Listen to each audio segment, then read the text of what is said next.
अब हम लोग देखेंगे तीसरा प्रश्न जो आप लोगों का एनसीईआरटी एक्सरसाइज 11.2 का जो क्लास 10th मैथ्स के लिए है। तीसरा प्रश्न आप लोगों का क्या है, ये बहुत बार जो है आपके एग्जाम में आ चुका है। क्वेश्चन बैंक अगर आप देखेंगे तो ये सवाल आपको कई बार देखने को मिल जाएगा।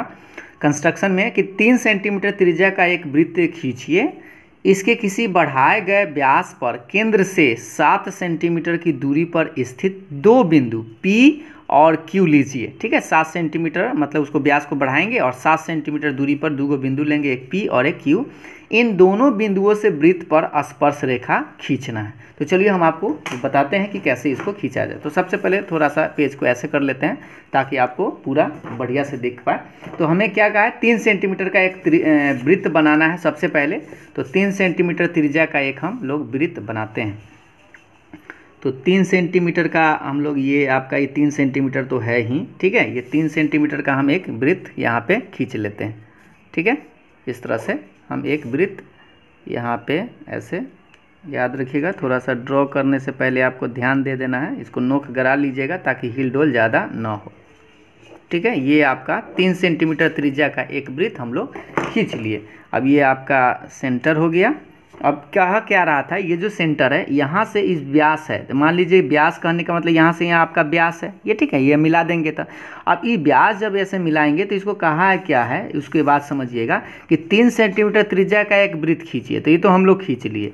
इसके किसी बढ़ाए गए व्यास पर केंद्र से 7 सेंटीमीटर की दूरी पर स्थित दो बिंदु लेना है। केंद्र से, यहाँ से इसको जब ऐसे पूरा ये व्यास हो जाएगा, इसको व्यास को आगे बढ़ाएंगे, जो कि केंद्र से कितना सेंटीमीटर दूर होना चाहिए, 7 सेंटीमीटर। तो यहाँ से इधर भी 7 सेंटीमीटर और यहाँ से इधर भी 7 सेंटीमीटर। तो थोड़ा सा ध्यान से देखिएगा, 14 सेंटीमीटर होना चाहिए। तो बीच में हम करते क्या है, 7 सेंटीमीटर ऐसे ले लेते हैं। ठीक है, कुछ इस तरह से हम 7 ले लिए हैं बीच में। अब यहाँ से हम मिला देते हैं। यहाँ से मान लीजिए कि आपके पास एक 7 सेंटीमीटर का ये इधर हो गया और 7 सेंटीमीटर त्रिज्या का इधर एक दूर एक बिंदु हो गया। तो आप देख सकते हैं कि आपके पास दो बिंदु दिखाई दे रहा होगा, एक ये वाला और एक ये वाला। ठीक है, तो दो बिंदु हमारे पास है, इसका नाम O है और ये मान लीजिए कि आपके पास ये P है और ये मान लीजिए कि आपके पास Q है।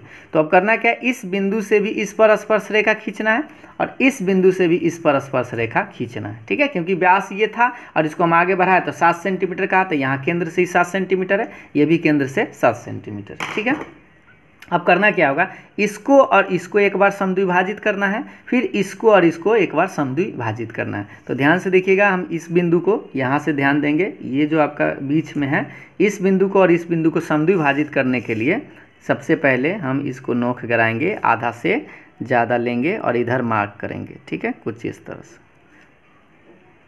ठीक है, ये जैसे मार्क किए, अब यही चीज़ थोड़ा सा पिक्चर घुमा ही देते हैं और यहाँ से ही बीच में नोक जहाँ पर बीच है वहाँ पे आप इसको कट करेंगे। नहीं कट कर रहा है तो कोई बात नहीं, फिर से हम इधर करते हैं, थोड़ा सा इधर बढ़ाएंगे तो ये खुद अपने आप कट जाएगा। कट गया। अब देखिए जहाँ भी कटा है उस पर ध्यान दीजिएगा, ये थोड़ा सा हिल डोल ना हो, बस यहाँ से यही चीज़ ध्यान देना है। थोड़ा सा हम बता रहे हैं तो आपको दोनों चीज़ अब समझ में आ रहा होगा। अब इसको हम लोग मिलाएंगे, इस बिंदु को इस बिंदु से डॉट डॉट से मिलाएंगे और कुछ इस तरह से। ठीक है, ऐसे डॉट डॉट से मिलाइएगा। जहाँ पर इसको मेन देखना है कि यहाँ समद्विभाजित करना है, तो समद्विभाजित ये वाला बिंदु आपका समद्विभाजित आ गया। मतलब इस बिंदु या ये जो 7 सेंटीमीटर है, इस 7 सेंटीमीटर का आधा कितना होगा, 3.5 सेंटीमीटर। तो ये 3.5 सेंटीमीटर आपका आएगा। तो आपको करना क्या है, इस पर नोक रखना है और इसको माप कर लेना है सारे, जितना यहाँ पर सेंटर है यहाँ पे सेंटर मिला लीजिएगा ये। ठीक है, और इधर से भी देखिएगा तो वही चीज़ आना चाहिए, ये भी सेम है। ठीक है, और सेम जैसी रहे तो आपको इस वृत्त पर कट लगाना है। ठीक है, वृत्त पर कट लगाने के लिए आप वृत्त थोड़ा सा ऐसे डॉट डॉट से एक ऐसे कट लगा सकते हैं। यहाँ पर देख सकते हैं कि ये कट किया है, ये वाला। ठीक है, अब इधर से भी आप देखिएगा तो ये वृत्त पर यहाँ पे ये कट रहा है। कुछ इस तरह से आप चाहे तो यहाँ पर डॉट डॉट से एक नया वृत्त भी आपका बन जाएगा, कुछ इस तरह देख सकते हैं। ठीक है, ये वाला आपका वृत्त भी आपके एक तरह से बन जाएगा। तो जब जहाँ पर ये कटा है उस पर ध्यान देना है। यहाँ पे वृत्त को ही काटा है और यहाँ पे इसको वृत्त को काटा। किसको मिलाना है, यहाँ से यहाँ मत मिला दीजिएगा, क्योंकि बाहरी बिंदु आपके पास P है, तो इस बिंदु से इस वृत्त पर स्पर्श रेखा खींचना है। तो यहाँ से इसको मिलाएंगे और यहाँ से इसको मिलाएंगे ताकि यह स्पर्श करते हुए रेखा हमें मिल जाए। तो देखिए हम आपको खींच कर बताते हैं। ध्यान से देखिएगा, इस बिंदु को और इस बिंदु को मिलाना है, तो बस कटे नहीं, बस छू के निकल जाना चाहिए। कुछ इस तरह से आप खींचेंगे ऐसे, ठीक है। तो देखिए ये जो वृत्त है उसको छू के निकल गया ये रेखा, इसका नाम दे दीजिए आप T1, मतलब PT1 एक हो गया। और इधर से भी आप एक खींच दीजिए, तो ये आपका इधर से जब आप खींचेंगे तो ध्यान से देखिएगा, कट के ना निकले बल्कि छू के निकले, ठीक है। कुछ इस तरह से आप ऐसे खींच देंगे तो ये देख सकते हैं छू के निकला है, ये आपका हो गया T1 और ये T2। तो ऐसे अगर आप देखेंगे तो इस वृत्त पर इस बिंदु P बिंदु से एक स्पर्श रेखा खींचा जा चुका है, लेकिन अभी आपका कंप्लीट नहीं हुआ, क्योंकि आपको इस बिंदु से भी आपको स्पर्श रेखा एक और खींचना है।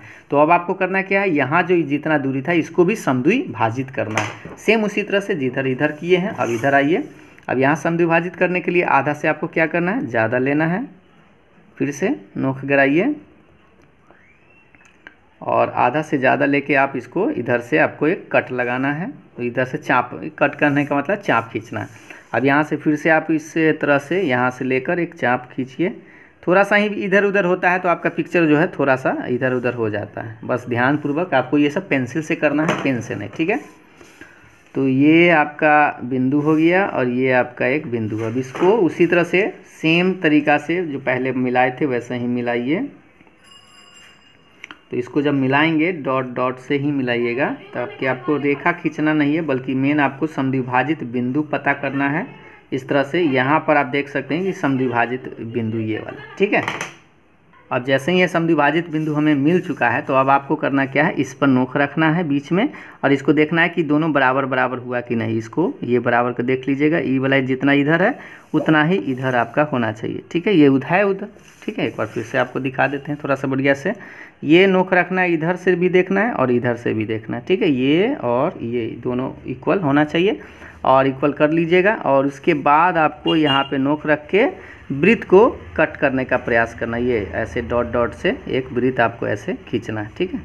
कुछ इस तरह से दोनों एकदम सट के ही निकलेगा, थोड़ा सा भी अगर इधर उधर हो तो गड़बड़ हो जाएगा। हाँ ठीक है, इधर से भी आप आपका थोड़ा सा ऐसे, हाँ ठीक है। अब इसको कुछ इस तरह से आप काटिएगा, ठीक है।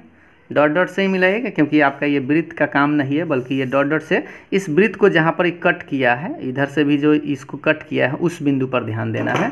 तो यहाँ पर ये यहाँ पर कटा है और एक बिंदु यहाँ पर ही कटा।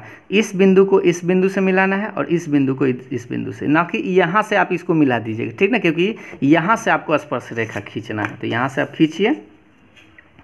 अब आप देख सकते हैं कि स्पर्श रेखा आपका तैयार है। यहाँ से ध्यानपूर्वक मिलाइएगा, कुछ इस तरह से आपको खींचना है, ठीक है।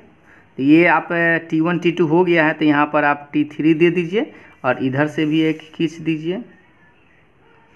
ये आपका इधर से आप बड़ा छोटा जितना खींचना चाहे खींच सकते हैं। तो ये आपका हो गया T4 मतलब ये एक स्पर्श रेखा, ये भी एक स्पर्श रेखा और इधर से तो दो था ही। तो पिक्चर जो है आपको कुछ इस तरह से दिखेगा, ठीक है। एक बार अच्छा से देख लीजिए कि इस वृत्त पर अब दो स्पर्श रेखा खींचा जा चुका है। इस बिंदु P से भी स्पर्श रेखा है और इस बिंदु Q से भी स्पर्श रेखा खींचा जा चुका है। और ये आपका अंकन के रूप में आप यहाँ पे दर्शा दीजिएगा अंकन, और आपको 5 अंक आसानी से मिल जाएगा। तो ये एक बार देख लीजिए पिक्चर, और ये आपका प्रश्न था। तो उम्मीद है आपको ये समझ में ज़रूर आया होगा। वीडियो पसंद आया तो लाइक शेयर जरूर करिएगा। कोई डाउट हो तो कमेंट करके हमें ज़रूर बताएं। चलिए आज के लिए इतना ही, फिर मिलते हैं अगले वीडियो में। तब तक के लिए बाय बाय, थैंक यू।